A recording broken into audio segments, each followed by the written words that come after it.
Initially, I knew that I wanted to go back to grad school, so I started researching, and I ended up choosing the K-State program just for a variety of reasons. One, it was online, which made it very flexible for me to still have a full-time career, but it also provided the opportunity to come on campus and network and engage with my peers and with the faculty here as well. And also just wanted to stick with a university that had a strong reputation and especially had deep roots in agriculture.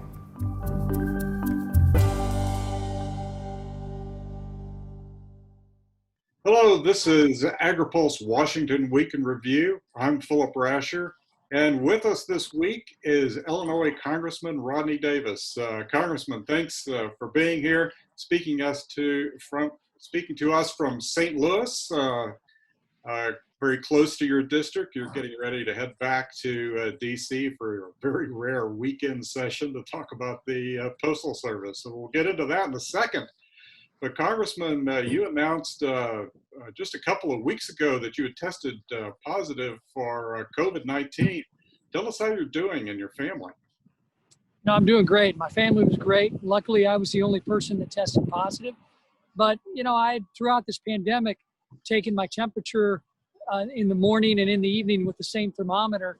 And I judged, you know, what my levels would be on that thermometer. A couple of weeks ago, Wednesday morning, I woke up and I took my temp as usual, and it came in at 99. You know, 99 wasn't high enough for me to get kicked out of any hospital, clinic, or government building, but I knew it was high for me. I had a bunch of public events planned the next couple of days, so I wanted to rule it out. Well, I went to one of the rapid scan facilities in my district that Walgreens has set up at no cost to anyone, and got tested. I came back positive. It was a surprise. So it set into motion. Ended up being 10 days of quarantine and really only a couple of days of an elevated temperature. But other than that, minimal loss to taste and smell a little bit. But I took some advice from some of my colleagues who had it before, and I think I mitigated that risk somewhat, which was nice. But in the end, I'm one of the lucky ones. I didn't have any major symptoms at all. And I found out most Americans are like me that come down with the disease, but it's those who have the tougher symptoms we got to keep in our prayers. Yeah. So good to hear that you're feeling better at this point, and your family has escaped, wife escaped as well at this point. Sounds like it's great to hear. Well, thanks, Phil. Well, Speaker Pelosi obviously has called the House back into session to deal with the Postal Service. Are a lot of claims from the Democrats that the president, the White House is trying to suppress the vote, keep votes from coming in, keep people from feeling safe about mail-in voting. But Congressman, you know, Postal Service is critical to rural areas, is critical to rural areas as it is to the cities. Obviously, we do have an election. Talk about this? Is there a crisis here?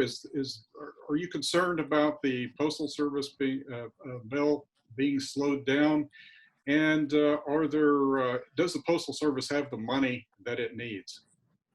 Well, because of the pandemic, I've been supportive of actually investing money from the general fund into the post office. We got to remind most Americans that the post office is not run by the federal government. It's not funded on an annual basis by the government. It's supposed to be a self-sustaining organization. And unfortunately, they have to follow different rules in pre-funding their pension program that hinders their ability to have cash flow to make them profitable. A bill passed the House this year that I was supportive of that would change that and still keep their pension plan funded at a level that they can fully fund all their beneficiaries, but at the same time do what they need to do to run their operations. Now, I think the crisis right now has been manufactured in Washington, D.C. by Democrats. The Postmaster General and the Postmaster Board of Governors has been implementing procedures approved by the Obama administration. Now, they want this postmaster to stop what the last administration approved. So he's doing that. The Board of Governors is doing that. But unfortunately, the ones who are most impacted are our letter carriers. They're being painted with a broad brush of being politically corrupt, making sure they don't mail ballots or move ballots to get counted because of politics. And that upsets them because they don't do that in their daily job.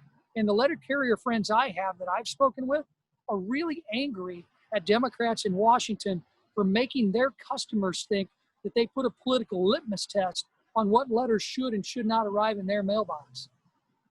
Congressman, obviously this is in the context of the House is apparently just going to consider a narrow bill that just deals with the Postal Service. There are obviously a lot of other issues going out there on with the pandemic. The farm economy, we can't, we've got to talk about the farm economy. A lot of farmers have just been hanging on this year, actually over the last couple of years because of the special payments that they've been getting. The House passed a bill with authorized additional $33 billion for agriculture.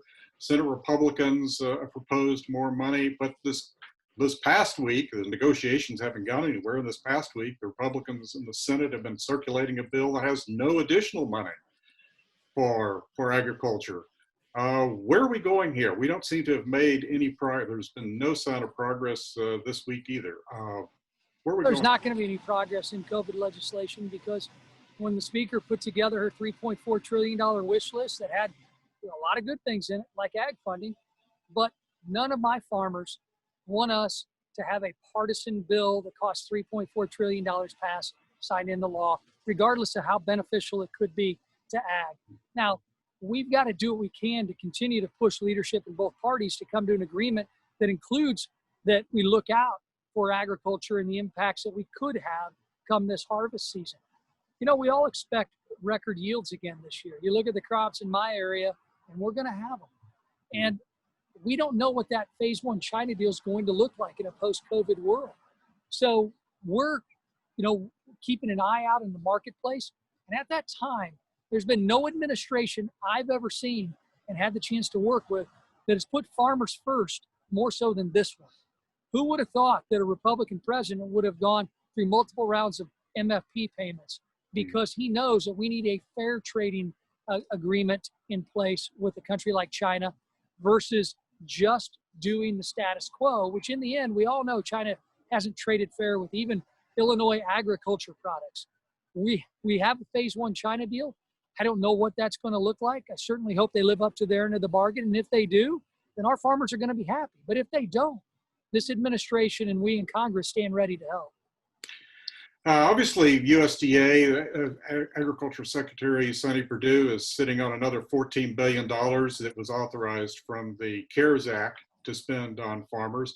Is that enough for the additional assistance that farmers need to deal with this pandemic? We don't know what's going to be enough or not until we see what the market conditions are come harvest season. That's going to give us an impact of a true impact of what that means to middle America and what that means to the global supply and our global marketplace. So we've got to make sure we sit back and wait for those market conditions to come forth. Otherwise we may not have enough. So those are the issues that we continue to face in Washington. And I want to make sure that our farmers know that we're not taking the eye off the ball. We're just waiting to make sure we know what's going to be needed for them and their producers. What are the chances we could get a deal? September 30th, you've got to do something or the government will shut down at the end of the fiscal year. You also have these COVID issues, the unemployment, all those many issues. What are the prospects of getting a deal there at the last minute? Or is this on COVID? On a new relief package? I'm unfortunately pessimistic, and you know me, Phil. I'm pretty much one of the most optimistic members of Congress that you get a chance to work with, and I get a chance to be in Washington, D.C. I always want to try and find the bright spot of where we can come together. But I am so frustrated right now by the way this last round of discussions have gone. So frustrated by the lack of willingness of Speaker Pelosi and Leader Schumer to really come to the table with serious negotiations. I just don't see it happening. I think we put a continuing resolution together to fund government. We've seen the highway bill, traditionally one of the most bipartisan bills that I've ever been a part of in Congress, become partisan, kicked down the road. We'll likely have an extension there. That's a failure. It's a failure of Democrat leadership in the House. Americans want us to come together to address this pandemic. Americans don't want to see everything like the weeks of a Democrat and Republican national convention. They want to see us come together. We're not getting that right now. And the way it seems to me, they're not going to get it anytime soon until this election's over. Hmm. Well, speaking of the election, uh, you know as well as anyone that the presidential election, the control of Congress, is going to really come down to rural vote and rural and small towns that the Republicans absolutely have to have big margins in. Democrats really want to cut into those margins this year. We saw at the Democratic convention this week, and a lot of talk about the president's trade war, a lot of talk about rural broadband and the importance of putting billions of dollars into rural broadband expansion. What do you want to see out of what messages do you want to see out of the Republican convention, which starts on Monday? What messages do you want to see out of the president next week? Well, I want to see Republicans and the president focused on rural America. That's where I live. That's who I represent. And we've got to make sure that we don't let the politics of the day and really the destruction that we've seen in major cities go unnoticed like they did during the Democratic convention. Our cities, led by Democrats, are blocking off their own leadership, their own mayor's neighborhoods from these so-called peaceful protesters, but at the same time, letting our businesses and our other neighborhoods get ransacked and looted. That's a major issue for rural America to sit back and watch.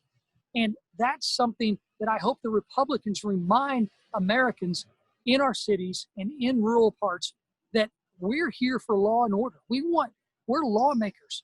We cannot not enforce the laws that we're expected to help write and create. That's not what makes America great. But I also want Republicans. I want Republicans to focus on what we have done to address rural broadband connectivity issues in parts of our districts that still don't have access. How in the world are we going to expect kids to remote learn at schools when they don't have access to broadband? We got to talk about the success we've had in holding companies accountable for providing real network standards, rather than just taking tax dollars and never living up to the connectivity standards that they promised my constituents in the most rural parts of my district. That happened because of Republicans and Republican leadership. Right. Well, Congressman, thanks very much. I appreciate your time this week. I'll give you the last word. Both you look at the convention and recovering from COVID and your personal experience with it.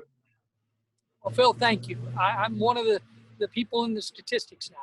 I know what the disease is like. Most Americans have the disease like I did, which is mild. We've got to be able to continue to address this disease, but at the same time, not stop our economy from continuing to get back to where we were, which was historic before this pandemic hit. That's a message I hope Republicans remind Americans about. This COVID virus does not have a political litmus test. Republicans and Democrats both get it. And unfortunately, it seems with the Democratic convention last week, they wanted to blame the president. I got a reminder to everybody. It didn't matter who the president was. COVID was coming. Let's work together to make sure we attack it, grow our economy again, and continue to address the problems that exist in our global marketplace. Thank you very much, Congressman. I appreciate your time. Looking forward to seeing you back here in D.C.